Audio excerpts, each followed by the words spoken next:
Hello everyone, this is me Sahitya. Welcome to my YouTube channel. So today we discuss about federal system of our Indian Constitution. So let's begin. So here it is, federal system, and the federal system is core features of the Indian Constitution and frequent tested topic in UPSC prelims and mains 2, GS2 in mains and essay and interview.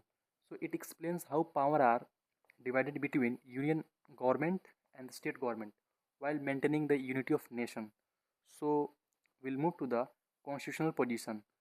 Here it here it is topic and provision.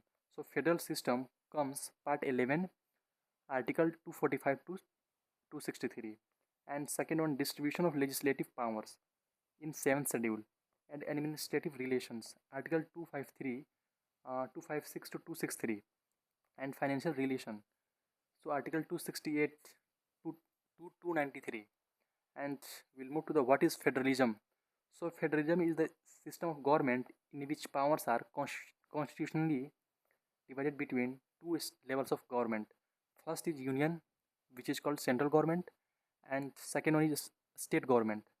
So each government derives its authority directly from constitution.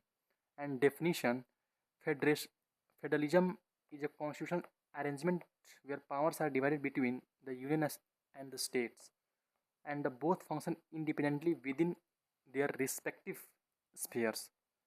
So, source of the Indian federalism, the federal system was mainly inspired by Canada, strong center, and US federal principles. So, however, India developed its own unique model.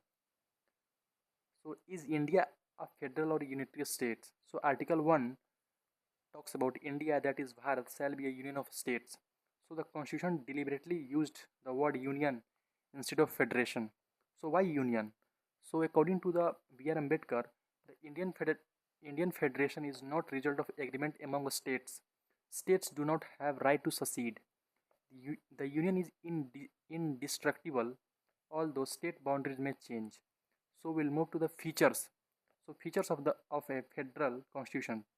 So first one is dual government. There are levels of government. First is union government and second one is state government. Example, education policies may involve both union and state government. And written constitution. A written constitution clearly defines powers and responsibilities. Example, Article 245 between 263 and the 7th schedule distribute powers. So third one, division of powers.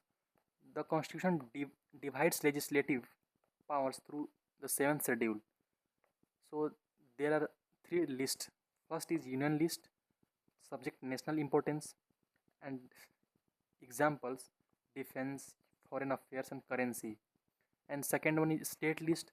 So state list, state importance, police, public health, and agriculture. And third one, concurrent list. So concurrent list, common interest, education, forest, and marriages. So we'll move to the examples. So defense, union government, police, state government, and education, both union and states. So fourth one, supremacy of the constitution. The constitution is supreme law. Both union and state must act constitutional limits. Example, neither parliament nor a state legislature can violate constitutional provisions. And rigid constitution. So certain amendments require special majority in parliament and ratification by at least half of the states. Example, amendment affecting center-state relations require state approval. And we'll move to the sixth, independent judiciary. The judiciary resolves disputes between union and states. Example, the Supreme Court settled disputes under Article 131. And seventh, bicameral legislature. So the Rajya Sabha represents the states at the national level. Example, member of Rajya Sabha are elected by state legislative assembly, okay, SLA. And we'll move to the unitary features of the Indian constitution. So in India is often described as a quasi-federal state because it has several unitary features. First one, a strong center. The union has more power than a states. Example, residuary powers belong to the parliament. And second one, single constitution. Unlike the USA, India generally has one constitution for both union and the states. Example, all states function under the same constitution. And third one, single citizenships. So there is only one citizenships. Example, a person from Kerala can work and settle in Punjab without acquiring separate state citizenship.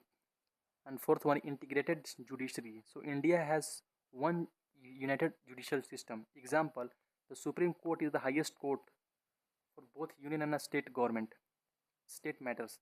So emergency provision fifth. During a national emergency, the federal system becomes more unitary. So example, the union parliament can legislate on a state list subject during national emergency.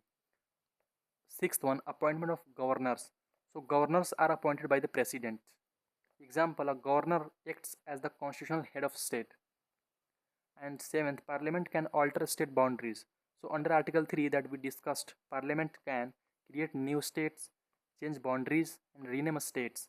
Example, formation of Telangana in 2014. So we'll move to the distribution of legislative powers. So union list originally 97 subjects, now 100 subjects after amendments.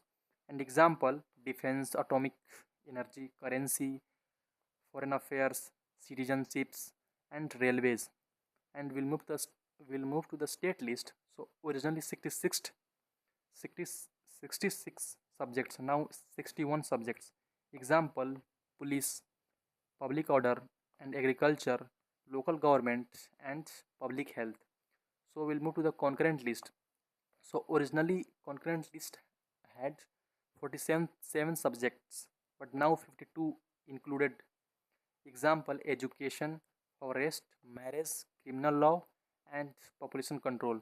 So what is the residuary powers? So subjects not mentioned in any list belong to. So parliament borrowed from Canada. Example, cyber law and digital technology were initially covered under residuary powers. So central state relations, three dimensions: legislative relations, article 245 to 255, concern law-making powers, and administrative relations, article 256 to 263, concern coordination between union and states, and financial relation, article 268 to 293, concern tax distribution and grants, and interstate councils. So article 263, purpose, coordination, discussion and regulation of interstate disputes. So we'll move to the cooperative federalism. So what is the cooperative federalism? So meaning union and states work together for national development. Example, implementation of nationwide health and infrastructure programs with state cooperation. And we'll move to the competitive federalism. So what is the meaning of competitive federalism? So meaning state competes to attract investment and improve governance. Example, states competing to improve their ease of doing business rankings. So important Supreme Court judgments that we will discuss. So first one, SR Bomai case, 1994. Supreme Court held that federalism is a part of basic structure of the constitution. So we will study difference between federal and unitary system. So here it is federal and unitary. So in federal, two governments, and unitary, one governments. Division of powers, centralized powers, and written constitution may be written or unwritten. Independent judiciary and not essential. And constitution is supreme. And parliament may be supreme. So we'll move to the Indian federalism. Why is it called quasi-federal? So constitutional expert K.C. Ware described India as a quasi-federal with a strong unitary bias. So reason, federal features coexist with a strong center powers. We'll move to the prelims revision table. So here it is topic and key facts. So article 1 talks about India is a union of states, legislative list, 7th schedule, and residuary powers, parliament, and dispute resolutions, Supreme Court, article 131, and Rajya Sabha represents states, and strong center, Canadian influence, and basic structure, federalism. So we'll move to the mnemonic for the federal features. So D, WDSRIB. So D stand for dual government, W stand for written constitution, and D stand for division of powers, and R stand for supremacy of constitution, and R stand for rigidity, and I stand for independent judiciary, and B stand for bicameral legislature. So mnemonic for unitary features, SSSIEGP. So S stand for strong center, and S stand for single constitution, and S stand for single citizenships, and I stand for integrated judiciary, and E stand for emergency provisions, and G stand for governor appointed by presidents, and P stand for parliament can alter the boundaries. So we'll move to the men's value addition quoted by V.R. Ambedkar. So the constitution is federal because it's established a dual polity, but it is also unitary because union is indestructible and the states have no right to secede. So we'll move to the conclusion. The Indian federal system is a unique blend of federal and unitary principles. It provides constitutional autonomy to states while ensuring a strong and cohesive union. So this balance has ended India to govern a vast, diverse, okay, and multilingual society effectively.